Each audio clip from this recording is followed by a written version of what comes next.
আসসালামু আলাইকুম। Rolling with সাব্বিরের আর একটি ভিডিওতে সবাইকে জানাচ্ছি স্বাগতম। এই মুহূর্তে আছি আমি বরিশাল পল্টনে। তো বরিশাল থেকে আজকে ঢাকার উদ্দেশ্যে টোটাল 4টি লঞ্চ ছেড়ে যাবে। তার মধ্যে বরিশালের অফিসিয়ালি লঞ্চ থাকতেছে 3টি, শুভরাজ 9, সুরভি 7 এবং কুয়াকাটা 2। আর ওই দিক দিয়ে অপশনাল লঞ্চ থাকবে হচ্ছে সুন্দরবন 12। এরই সাথে কিন্তু সুন্দরবন 12 বরিশাল ঘাটে আসার সময় হয়ে গেছে। চলেন দেখি সুন্দরবন 12 কোথায় আছে এই মুহূর্তে। বলছিলাম সুন্দরবন 12 আসার সময় হয়ে গেছে। সুন্দরবন 12 কিন্তু এই মুহূর্তে বরিশাল ঘাটের খুব সন্নিকটে আছে। আর এইদিকে যাত্রীরা কিন্তু অপেক্ষা করতেছে সুন্দরবন 12-র জন্য। আজকে চাঁদপুরগামী যাত্রী ভালোই দেখা যাচ্ছে ঘাটে, মোটামুটি বলা যায় প্রচুর পরিমাণে যাত্রী কিন্তু আজকে চাঁদপুর উদ্দেশ্যে যাত্রা করবে। আর এই দিক দিয়ে যদি সুন্দরবন 12 চিত্রটা একটু দেখাই, ঘাটের কিন্তু আরো সন্নিকটে চলে আসলো সুন্দরবন 12।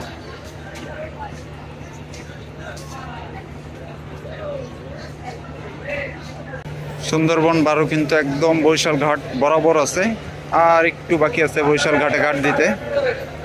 সামনে বেশ কিছু কাঁচামাল দেখতে পাচ্ছি, এগুলো ডাব আর জাম্বুরা। লঞ্চ কিন্তু ঘাটটাকে ধাক্কা দিয়ে দিল, আর যাত্রীটাও কিছুটা নড়েচড়ে বসলো। সুন্দরবন 12 চিত্রটা যদি দেখাই, একদম ঘাটের বরাবর আছে, অর্থাৎ ঘাটে কিন্তু ঘাট দিলে অন্যান্য লঞ্চগুলোকে দেখি এক সাইড একটু তেরা হয়ে বাঁকা হয়ে ঘাট দেয়, সেটা এখনো হচ্ছে না। তবে পেছনটা কিন্তু ঘোরাচ্ছে সুন্দরবন 12। যাত্রীর চাপ কিন্তু ক্রমশই বাড়তেছে, মানে যাত্রীরা একত্রিত হচ্ছে লঞ্চে ওঠার জন্য। লঞ্চের যতটা পারতেছে কাছাকাছি চলে আসতেছে। যাত্রীরা কিন্তু ওঠার আগেই হকাররা উঠে পড়তেছে।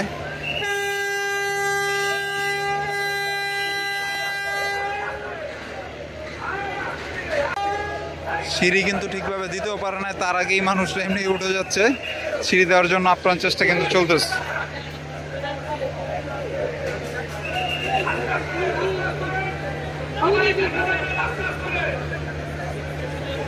সুন্দরবন 12 যাত্রী যা ওঠার তার কিন্তু ম্যাক্সিমাম উঠে গেল। চলেন আমরা এখন দেখি অন্যান্য লঞ্চের যাত্রীর চিত্রগুলো। প্রথমেই আছি কুয়াকাটা 2-তে। কুয়াকাটা 2-এর সেকেন্ড ফ্লোরে আছে। সেকেন্ড ফ্লোরের ডেকটা কিন্তু এখনো ফাঁকা আছে। চলেন নিচতলার ফ্রন্ট ডেকে চলে যাই, ওইদিকে দেখি কেমন যাত্রী আছে।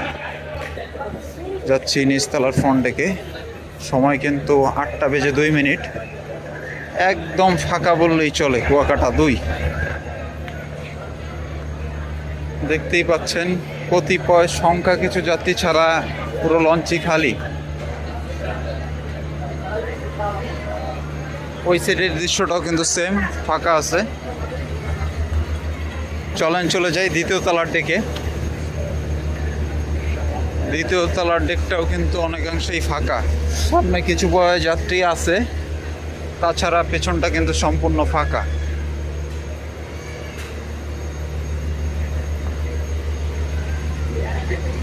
এখন চলে যাবো অন্য লঞ্চের চিত্র দেখাতে, সেটা হবে সুরভি 7। সাথেই থাকুন। আছি সুরভি 7-এর সামনে। চলেন ভিতরে যাই, দেখাই সুরভি 7 আজকে এই মুহূর্তে কি পরিমাণ যাত্রী হলো। প্রবেশ করতেছি নিচতলার ডেকে। বেশ কিছু মালামাল দেখতে পাচ্ছি, একদম নিচে ঢোকানো হচ্ছে। তবে কুয়াকাটা 2-তে যেই চিত্র দেখছি তার সাথে যদি তুলনা করি, সুরভি 7-এর চিত্রটা পুরোই ভিন্ন। দেখেন সুরভি 7-এ কিন্তু এই মুহূর্তে ভালো পরিমাণে যাত্রী আছে, যদিও রিভার সাইডটা এখনো ফাঁকা আছে এইসব জায়গাগুলো। বাট কুয়াকাটা 2 যেমনটা কিন্তু সুরভি 7-এ না। চলেন সেকেন্ড ফ্লোরের ডেকটা দেখে আসি। সেকেন্ড ফ্লোরের ডেকটাও মোটামুটি ভরাই আছে, তবে রিভার সাইডের অংশগুলো ফাঁকা এখনো।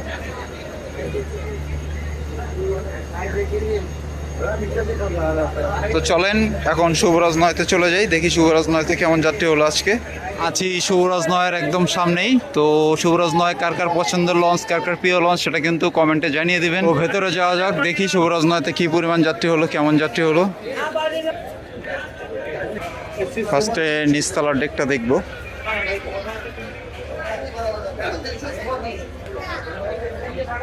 এইটা মোটামুটি হাউসফুল বলা যায়।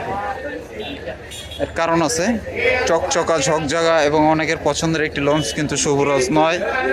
তো সবাই অন্যান্য লঞ্চে কেন উঠবে, শুভরাজ 9-তে আসবে, তাই একটু আজকে শুভরাজ 9 বেশি যাত্রী নিয়ে নিচ্ছে অন্যান্য লঞ্চের তুলনায়। তো চলেন শুভরাজ 9-এর সেকেন্ড ফ্লোরের ডেকের চিত্রটা দেখাই। শুভরাজ নয়ের সেকেন্ড ফ্লোরের ডেক কিন্তু ভালোই ভরে গেছে। ওই সাইডের রিভার সাইডটা ফাঁকা নেই, বাট এই সাইডের রিভার সাইডটা কিছুটা ফাঁকা আছে, তবে মনে হচ্ছে সেটা কিছুক্ষণের ভেতর সম্পূর্ণ ফিল আপ হয়ে যাবে। তো চলেন এখন দেখে আসি শুভরাজ নয়ের চেয়ার সিটিং এর কি অবস্থা, ওইদিকে কেমন যাত্রী হলো। Welcome to business class.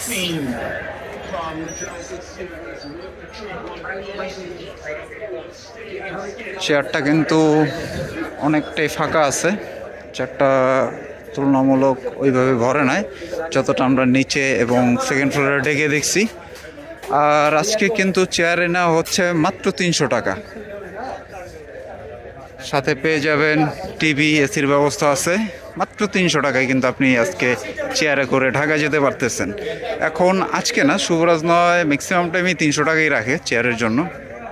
এই ছিল বরিশাল থেকে ঢাকাগামী আজকের 4টি লঞ্চের যাত্রীর চিত্র। তার সাথে ভাড়ার বিষয়টা যদি একটু বলি, ভাড়া আজকে ডেকের জন্য না হচ্ছে প্রতিটি লঞ্চে 300 করে, সিঙ্গেল ক্যাবিন 1000 টাকা এবং ডাবল 2000 টাকা।